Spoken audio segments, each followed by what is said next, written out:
Tomorrow night, 48 Hours Mystery has an intriguing story about a larger-than-life character accused of a savage crime. It is a rags-to-riches fairy tale that turned deadly, and correspondent Richard Schlesinger has a preview. Harold Landry is a Louisiana millionaire, Cajun right down to his DNA.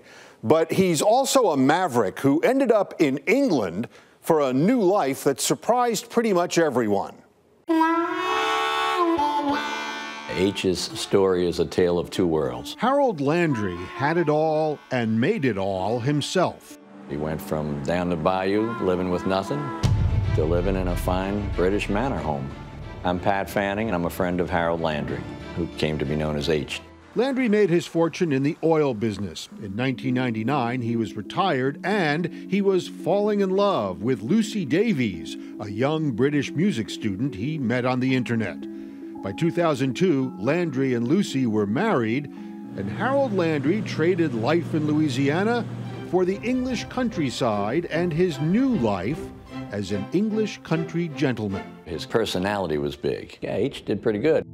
But Landry's friends wondered what Lucy saw in Landry. She was half his age. The love affair between H and Lucy was that Lucy loved H's money and H loved Lucy's appearance. The marriage began to deteriorate, and as it did, things became violent at the Landry estate. On the night of February 1st, 2010, authorities were called to the home. Officer Stephen Elcox found Lucy bleeding on the side of the road just outside Landry's house. She had a very, very large gash to her left cheek. She also had a very large butcher's knife that was still in her. Lucy had been stabbed over 20 times. Landry admitted stabbing his wife to death, and while his English neighbors were shocked, people who knew him in Louisiana were not. It turns out there was a lot more to the Landry story than anyone realized, and we got to hear and see both sides of it in Louisiana and in England.